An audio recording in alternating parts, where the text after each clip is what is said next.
So here we are 3 days out, I guess, from the Derby, and you ride Taiba, who's trying to do something that's only been done one other time. And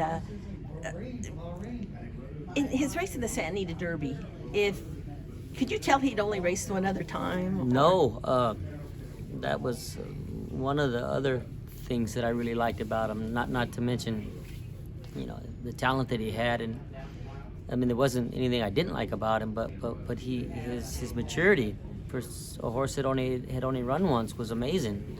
Got a brilliant mind to go along with his talent, which reminded me a lot of Justify. Being a very lightly raced horse. Justify had only run 3 times when he won the Derby in 2018, and they were a lot alike as far as that goes. They both got a really good high cruising speed, but they're really intelligent. They listen to you. I can get him to turn off. If I need him to be on, he's on. If I need him to be off, he turned off that day. And what I loved about the race the whole time was that the end seemed to be the best part of it. Well, you'd have thought that he'd been kind of on fumes at that point, and getting a bit tired. But man, he finished strong and recovered quick. It blew my mind. Is it a whole different game with these horses today? They're so lightly raced that you won the Triple Crown with Justify, who, like you said, had only run 3 times going into the Derby. When you won your first Derby on Giacomo, that was a very well-seasoned horse. But it's a different game now, it seems. I think what you're seeing is horses have more of a foundation before they run. I think back in the day we used to run them. The first race you get it out in them. The second race you get it, and you just never had the same foundation that they might have nowadays. I think training is just a bit different now. Like anything in life, they've kind of tweaked it up a bit. All these athletes are all different, man. They run faster, they jump higher. They it's just amazing. And I think that's what you're seeing a lot now is a lot of these horses before they run their first time, they've got a really good foundation. So you think the experience factor, but there's foundation and then there's experience. Experience matters in everything in life, and I'd be lying if I said it shouldn't play a factor. It matters. We just hope that we jump well, we drew well. We hope that we jump well, and I can map out a good, clean trip for him. And if I can do that, well, experience won't get in the way so much. Inexperience wouldn't get in the way so much, I should say.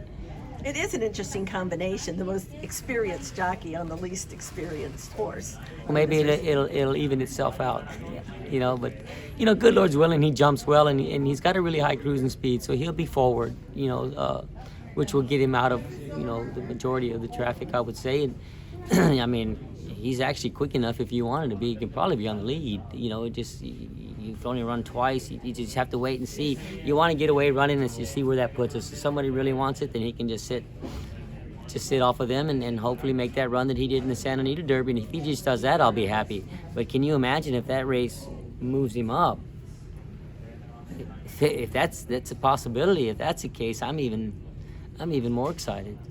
You're quite a student of the game. When you look at the other horses, the horses that you're going to be in against and have to beat, just your thoughts on this field. Really good horses. Every horse that won the major prep is a really, really nice horse.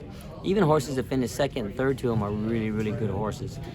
And they got a lot of foundation. They've all pretty much been around 2 turns more than once. So they'll have that advantage over me. I just got to hope that I get a good, clear break, a good, clean race, and that his talent makes up for the inexperience or the foundation that they might have over him. Talking about horses finishing second, perhaps his stablemate Messier, after he won the race before that, everybody was talking about him being the favorite for the Derby. When he runs his A+ race, it's freaky, and he could do that at any time. And did he do that the other day? I don't know. It's yet to be seen. We ran a pretty high number. He certainly didn't throw in a dud. He ran big because we both ran in the 100 buyers, So the numbers were great. I think they're just both really talented colts, and we'll just see what happens on that day. There's 15 in there that I wouldn't be shocked one bit if they won. And how would that compare with past years? You'd have, when going in with Justify, I just thought he stood above him. To be honest with you, I wouldn't have told myself that or wanted to say that before the race. But honestly, going in, even though he was lightly raced, and he didn't race as a 2-year-old. He was a beast. And he was a big. There was a lot to him. He was a big, powerful, fast horse, and I knew could carry that speed a long ways. And I knew that if he got away, he was going to be really difficult to beat. Whereas in this Derby, man, you got some really nice horses. This is probably one of the most well-rounded derbies I've seen in a while. What about Timkey Dean as a horseman? I mean, he came up under 2 Hall of Fame trainers, and Charlie Whittingham and Bob Baffert, but he's also been training on his own for quite a while now. He's a brilliant trainer. Horses always look good. They always run well. You know, for the quality of horse that he's had, he's done extremely well. I mean, I won couple grade ones for him myself. But you know, he certainly hadn't got this quality of horses, and this is a great opportunity for him. But boy, if anybody could take the reins from Bob, it would be Tim. You know, he knows him. He knows him inside and out, and again, he's been blessed to have worked for 2 of the greatest of all time. So he knows what to do. I ain't worried about Tim. You know, he was blessed to have gotten these 2 horses, and he knows that. But he also knows that he's got to do his job, and there's still a lot to it. You know, he's had him for a few months. I mean, you know, so. But again, if anyone can step right on in and take over, it would be him. Just because he's been there as an assistant with those guys, and now he's getting an opportunity to be there on his own. And man, it couldn't come to a better man. He's a wonderful, wonderful guy and a great horseman. I have a lot of respect for Tim.